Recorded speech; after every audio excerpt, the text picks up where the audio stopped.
Yo, what's up YouTube? This is the Almighty Croak with you.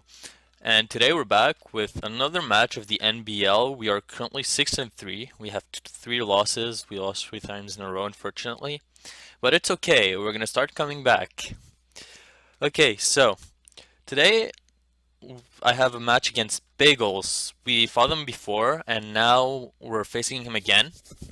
And this is exciting. It's a monotype battle. He was using all dark type team, as I was using a grass type team. I don't know why I felt like using grass at that moment, so I'm like, let's go grass. And I knew he would have like some counters to grass type, so I'm like, I need to bring Breloom because, well, it's a Breloom. It's the best grass, one of the best grass types. So, without further ado, let's get into this battle. So, my opponent decides to lead off with his Tyranitar, as I decide to lead off with my Breloom. Yeah. And thing is, I knew his Tyranitar was Mega, and I did not want to stay in with my Breloom because, well, it's Focus Sash, so I didn't want the Sandstorm to break its Focus Sash. So I decided to withdraw and go into my Ferrothorn.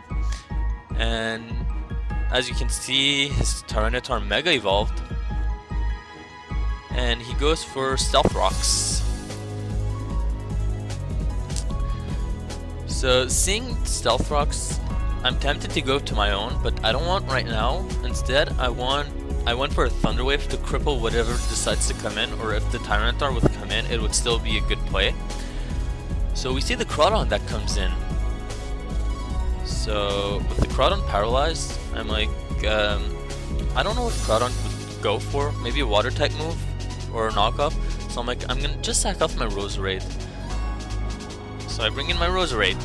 I get self-lock damage, and he goes for a super power, which is something I would not expect from a Crawdon. And I'm able to live it even, but it does a lot of damage for a resisted move. This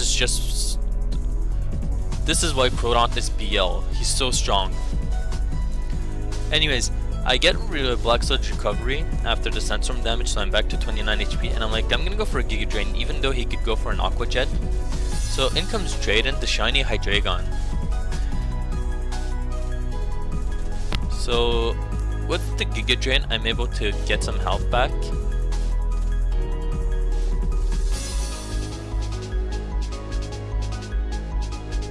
Sandstorm coming in, then Black Sludge, I'm back to 47 HP. And now he goes for a Flamethrower. I'm not sure, I might think that Roserade has a better speed than Hydreigon, and I'm timid, so this just gives me the information that a Hydreigon is scarfed. So now I decide to bring in my Breloom, since I can go for a Mach Punch. Unfortunately my Focus Sash is now ruined.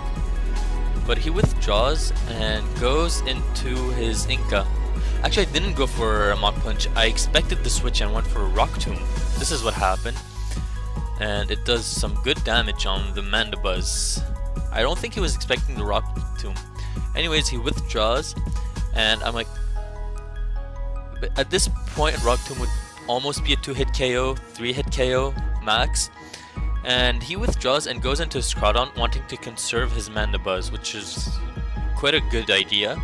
So now Crawdon comes in, takes a Rock Tomb, and then I'm able to go for a Mach Punch, and I get rid of Crawdon.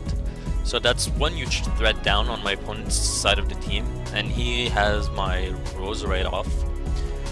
So now Breloom is still there. Like, I'm not gonna try and play with anything. I go into my Ferrothorn, and in comes the Psycho Cut. So I'm very happy I withdrew my Breloom because I needed to conserve my Breloom if I wanted to win this match. So now comes Tyranitar, and if any other Pokemon wanted to come in, it's okay. I still would have gone for a Thunder Wave. I mean, if Hydreigon or Zoroark came in, Thunder Wave would have been huge on them. So now that the Tyranitar is out, and I didn't expect him to switch, so I decided to go for some for my stealth rocks right here. And now in comes the Tyranitar is withdrawn, and here comes Drayden. Which is weird is that it has all his health, and I've seen earlier that I was able to take down Drayden, not take down, but do some damage with my Roserade.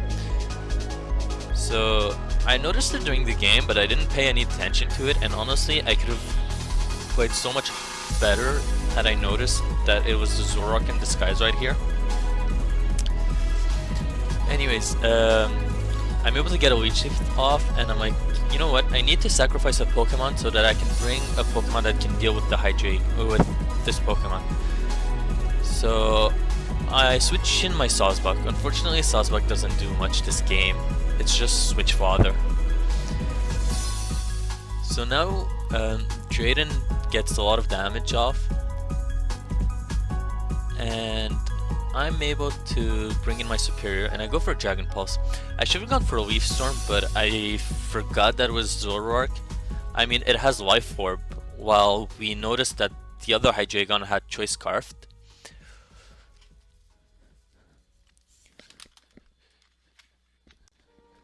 So that's Zoroark down, and now he brings in his Hydreigon right here. It's gonna take Stealth Rock damage. And he goes for a Flamethrower. I was honestly scared right here that it would take down my Superior, but my Superior lives with 3 HP, and I'm able to get a Dragon Pulse off. So Hydreigon goes down to my Superior, so I don't need my Breloom to take any damage to get to the Hydreigon. And I'm taken off by my own Life Orb Recoil on my Superior. So now I'm like, you know what? It's time for you to clean up, Breloom. So I send in my Breloom, and we see that the Tyranitar right here is... The Tyranitar is out, the Mega Tyranitar. It takes Stealth Rock damage, but doesn't really matter, as so does he. And now I go for Mach Punch, and this is really surprising because the Tyranitar actually is able to take a Mach Punch. And he goes for an Earthquake. I don't think he has anything to hit my Breloom if he went for Earthquake, and honestly Earth Slide would have been a lot better. Rock Slide would have been a lot better since it gets Stab. Anyways, my Breloom takes down the Tyranitar. And now in comes the Mandibuzz. It's gonna take Stealth Rock damage, and it's gonna be enough for my Breloom to actually take it out with a Rock Tomb. And I do not miss my Rock Tomb, so the Mandibuzz goes down. And my opponent's last Pokemon is the Bisharp. Bisharp can do multiple things, go for Sucker Punch, Psycho Cut, Knockoff. Like, I don't want to take a risk with my Breloom, so I withdraw and I go into my Ferrothorn. And we see that he actually went for the Sucker Punch, so I could have gone for Spore. But now he goes for a knockoff on his Bisharp on my Ferrothorn. It does a lot of damage since it's a crit. And now he's going to take damage from the Iron Barbs and the Rocky Helmet. And unfortunately he gets rid of my Rocky Helmet. But now I'm able to go for a Thunder Wave. So this Bisharp is completely crippled. And I'm going to go for a Leech Seed. Just to recover some health and not take any risk. I mean, if it has a crit, I can bring in my Breloom afterwards. I should outspeed with a Mach Punch. So now we see that I take some recovery back, and he goes for a Sucker Punch. It does quite some damage on my Ferrothorn. He's gonna take some damage off, and now I'm gonna go for an Iron Head, and it's gonna do quite some damage to the Bisharp actually. It's a crit. And this is with Leech Seed recovery, I'm able to get some health back, so I should be able to live another Sucker Punch. So I go for an Iron Head, and I'm able to get the KO on the Bisharp. So Breloom, the savior of this game, and Ferrothorn, well, Ferrothorn, it crippled a lot of my opponent's Pokemon. Thank you, Bagelz, for this match. It was really interesting. Honestly, Dark type is my favorite type, one of my favorite types. and it was interesting battling against it. Normally I'm the one using dark type. So thank you. And guys, if you like my video, please leave a like, a comment, or subscribe. Thank you very much, and see you next time. Bye bye.